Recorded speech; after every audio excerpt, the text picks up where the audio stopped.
of dunya, it's daru taghyir. It's always changing. It's never going to stay the same. You're healthy today, you might be sick tomorrow. You're wealthy today, you might be poor tomorrow. Don't get deluded. The Prophet ﷺ said, نعمتان مغبون فيهما كثير من الناس الصحة والفراغ. Two blessings people are cheated out of because they think they're going to last forever. Health and leisure time. So when you've got leisure time, you don't use it. You don't study. You don't learn. You don't go out and help people. You waste your time, and then it's gone, and you're down here. You had it. You didn't use it for what it was for. وَاللَّهُ يَدْعُو إِلَى الدَّارِ السَّلَامِ وَيَهْدِي مَنْ يَشَاءُ إِلَى الصِّرَاطِ الْمُسْتَقِيمِ. Okay, so now God calls to the abode of peace. He just told us about the wheel of fortune. This is not for the believers. Where's Darus Salam? It's Jannah, right? But aren't there mubasharat of Jannah in dunya? Right? They're supposed to be, right? So what is Darus Salam here? Because the Muslims traditionally called the land of Islam Darus Salam, right? Jerusalem was Yerushalayim, right? Baghdad was called Madinatus Salam, the city of peace. Muslims are obsessed with peace. Historically, we were obsessed with peace. That was the whole point. Spread peace. Afshu salam bainakum. The Prophet said, spread peace. Our greeting is Assalamu alaikum. It's not Al-Harbu alaikum. Sayyidina Ali had a child, and he named it Harb, Al-Hasan. He went to the Prophet, he said, ماذا سميته؟ قال سميته حربا. قال بل اسمه حسن. He said, no, his name not war. His name's good, beauty. He came next time, had a child, سميته حربا. He went to the Prophet ﷺ, he said, what did you call him? He said, سميته حربا. He said, بل اسمه الحسين. He had a third child. He wanted a warrior. سميته حرب, because the Arabs, they call their sons the names for their enemies. This is Jahili. He was still thinking in the previous time. Because the Jahili Arabs, they named their sons names like, Nimr, Asad, Dhi'ib. Those were the names they used. Hamzala, bitter, Talha, big powerful tree. Because they were names for their enemies. Allah changed that. No, Abdurrahman, slave of peace. Abdullah, slave of God. Right? And so he came with a third son. He died, but he came with a third son. ماذا سميته حربا but اسمه محسن. His name's Muhsin. Those are the names the Prophet wanted. Al-Hasan, beauty, spread good. Al-Hussein, he's second in line, so he's a little less than the first one, right? And then Muhsin. So, where is Darus Salam on the wheel? Come on, I just put it there. Yeah, so what is this? What do we call this? It's an axis. What else is it called?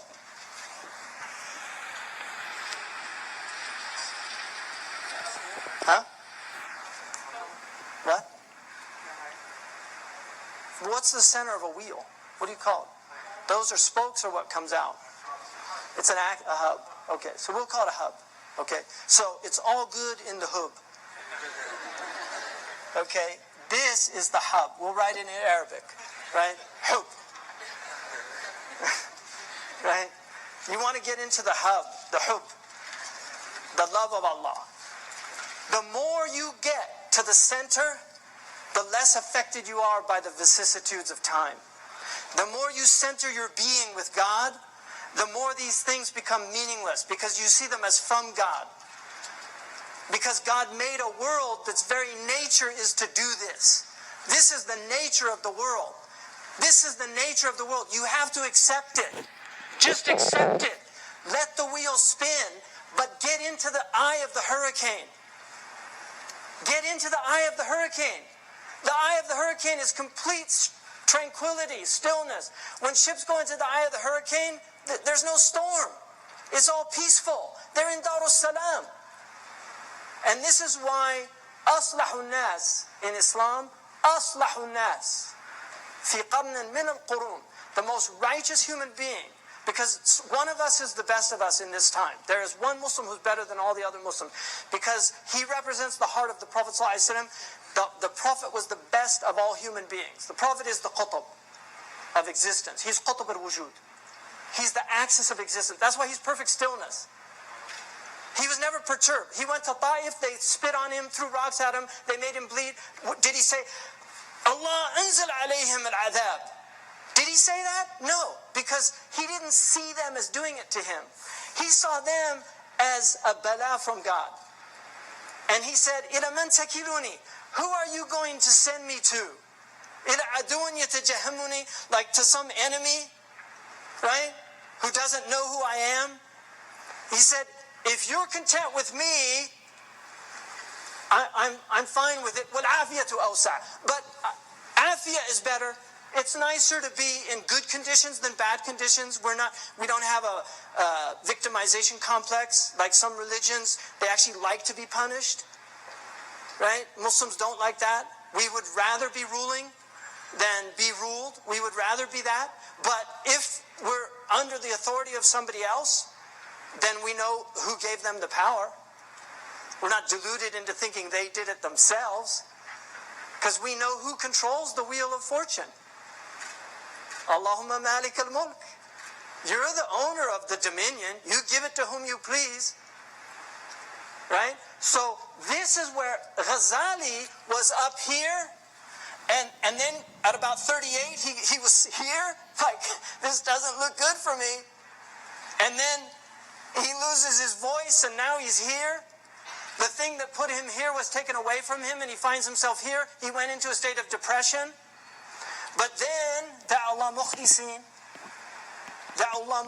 he called on Allah with sincerity, and he started his journey where? Here. Into the center. And he becomes the qutb. And this is why none of it affected him at the end of his life. None of it affected him. He had no interest in power, jah. He said, I used to teach kasban lil jah. He said, now I teach how to get rid of jah. He said, I used to teach in order to get stature. Now I'm teaching to help people get rid of this love. Hubb ad-dunya. What's our disease? Hubb ad-dunya. Loving to be up here. Wa karahiyat. The struggle. Hating to be down here. This is our sickness. That we're trapped in this circle. And this is where Allah is telling us to get to. Be here. And none of it will matter. And then you can struggle, and your struggle will be meaningful. Because right now, you're down here, you're just struggling out of anger. Out of love of vengeance. Right? When Salahuddin al-Ayyubi, this is where he was working from. Salahuddin al-Ayyubi was working from the center. He didn't spend his youth throwing stones at crusaders. He didn't spend his youth throwing stones at crusaders. Who can tell me what he did as a young man? Huh? He was a student, and one of the books he studied was the Ihya. He was a fruit of the madrasa of Imam Abu Hamid. He was a Shafi'i scholar. He memorized the Quran. That's what he was doing in his youth. Even though the Crusaders were occupying Palestine, he knew, we don't have any power to do it. We can't get rid of these people now, so what should I use my time for? To learn the things that will help me. Not just free Al-Quds, but free the people who are oppressing the people in Al-Quds from their oppression. Unsuru akhakum ghaliman aw madhluma. Give help to your brother, even your Jewish brother, your Christian brother. Help them stop oppressing. That's how the Prophet said, we know how to help victims. How do you help the oppressor? He said, by stopping him from his oppression. At least remind him. At least tell him, you're oppressing. You shouldn't do this. Right? Because they kill the people that remind them. Allah says that in the Quran. Right? Martin Luther King, Malcolm X. Right? All Malcolm was doing, the tongue was all he had. He didn't have any army.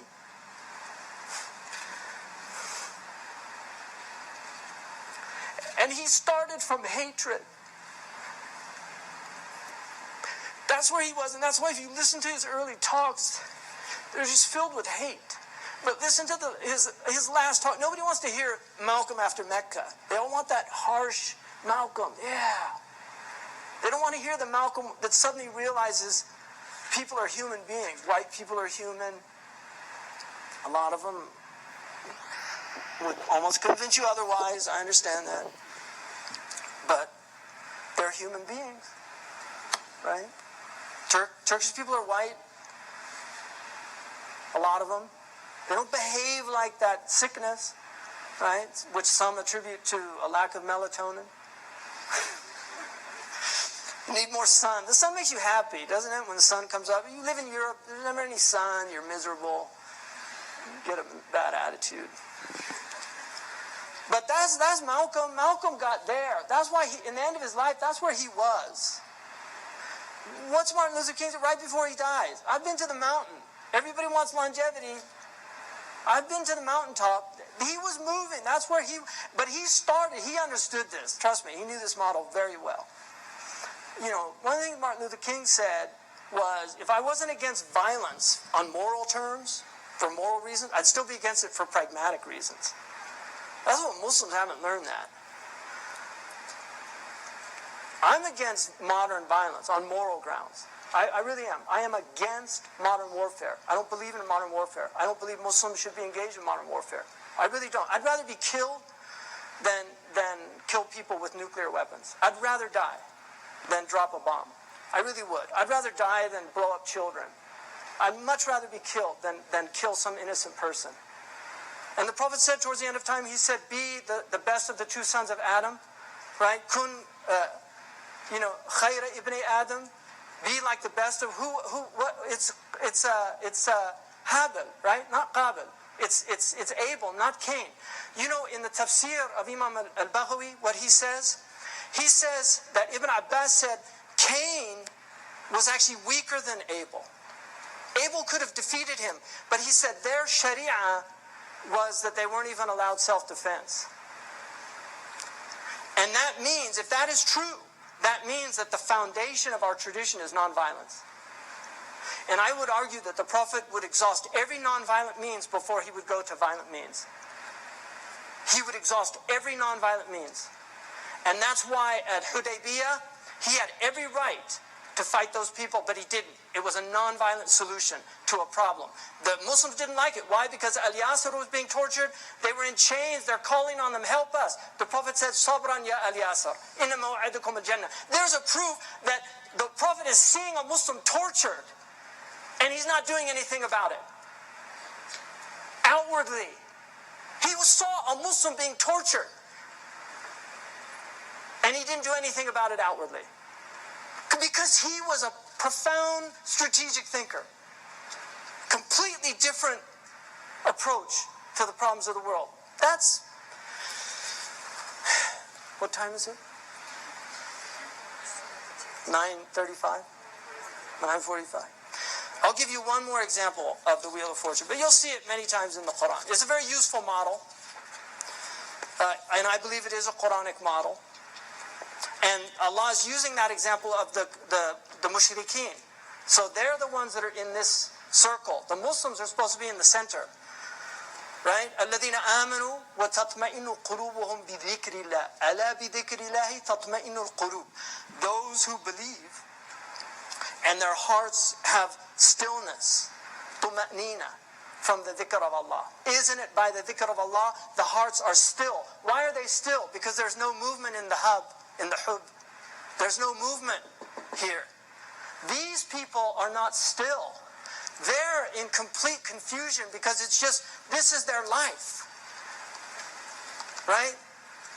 This is their life. They're in that samsara of just this constantly turning wheel. And that's why Muslims are confused. They don't understand. Why aren't we on top? If we're the truth, why aren't we on top? Because that's not where the truth resides. It resides here. It doesn't reside here. This is where the truth resides. It's not to be on the top, it's to be in the center. And we've lost our sense.